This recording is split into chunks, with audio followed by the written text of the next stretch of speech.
Quick question before anything else. How many of you picked your college course because your favorite subject in high school was recess? Yeah, me too. Don't worry, we're not judging here. This is a safe space for people who once thought I like talking to people was a solid enough reason to take up a 4-year degree. Today, we're talking about something that keeps a lot of us up at night, sometimes literally at 2 a.m., staring at the ceiling like it owes us money. And that's choosing a career you won't wake up regretting 10 years from now. I'm not going to give you the follow your passion speech. Honestly, if I hear that phrase one more time, I might throw my laptop into the ocean. We're doing this differently. Real talk, real steps, and yes, a few bad jokes along the way, because apparently that's my brand now. Let's get into it. Why we get this so wrong. Here's the thing nobody tells you. Most of us choose our careers the way we choose a restaurant when we're starving and indecisive. We just pick whatever's closest and looks decent from the outside. Maybe it was your parents' idea. Maybe your best friend was taking nursing, so you thought, sure, why not? We can suffer together. Maybe, and this is a real one, you picked a course because it sounded cool in the brochure. Bold move. Respect. The problem is, a career isn't a one-time decision you make at 18 and then never think about again. It's more like a relationship.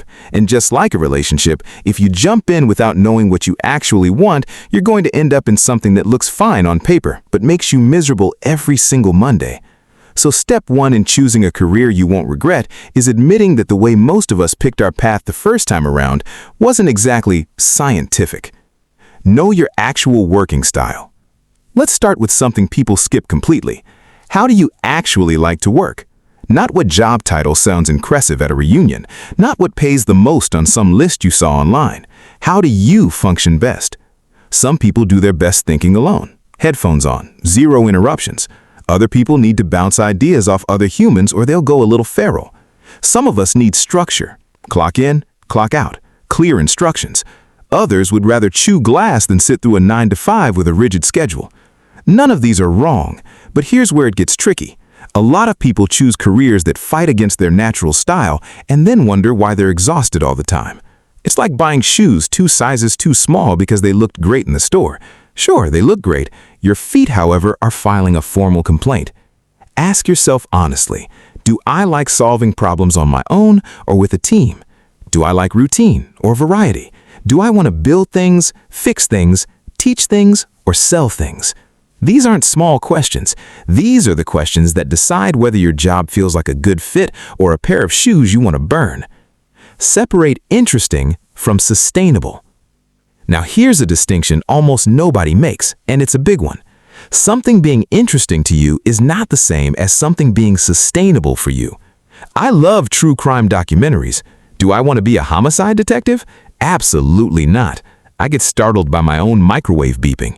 I would last maybe 4 hours in that career before quitting and moving to a farm. You can enjoy something as a hobby, a topic, a hobby you binge watch on a Sunday, without it being something you want to do for 8, 9, 10 hours a day for the next 20 years. So when you're exploring career options, ask yourself, would I still enjoy this on a boring Tuesday when there's no glamour, no spotlight, just the actual daily tasks? Because that's 90% of any job, the daily tasks, not the highlight reel. This is where a lot of career regret comes from.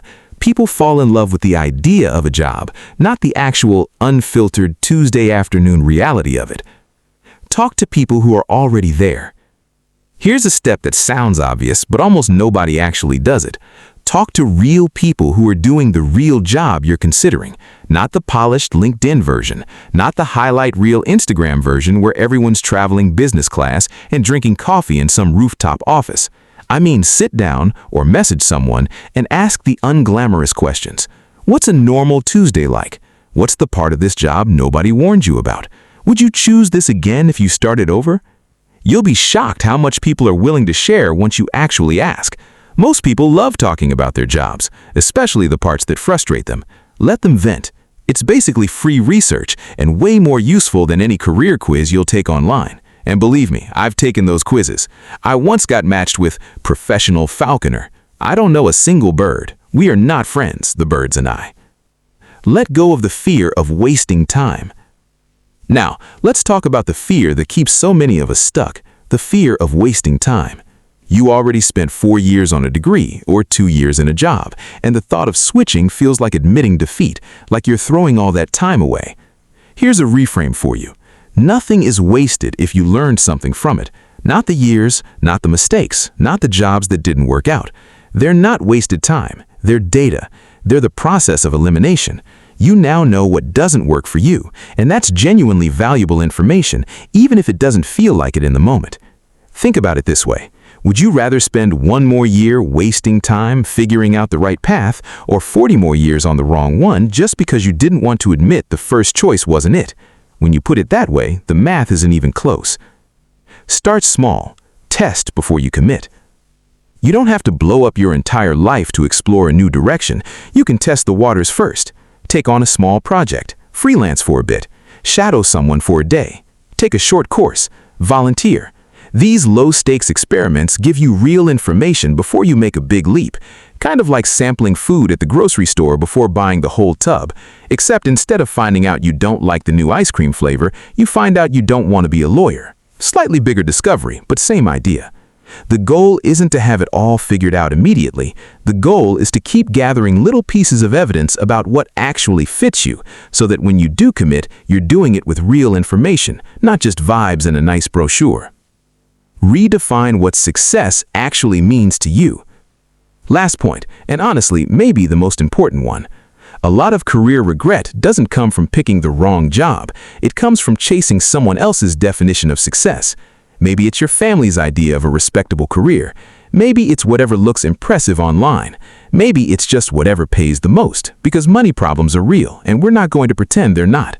But here's the honest question. What does a good life actually look like to you?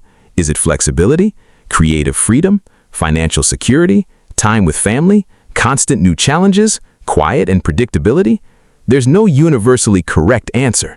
There's only the answer that's true for you. Because you can hit every external marker of success, the title, the salary, the corner office, and still feel completely empty if none of it matches what you personally value. And on the flip side, you can have a small job that nobody's impressed by at a family reunion and feel completely fulfilled because it fits who you actually are.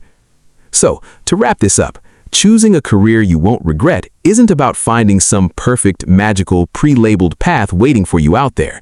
It's about understanding how you work, testing things out before committing fully, talking to real people doing the real job, and building a definition of success that's actually yours and not someone else's hand-me-down.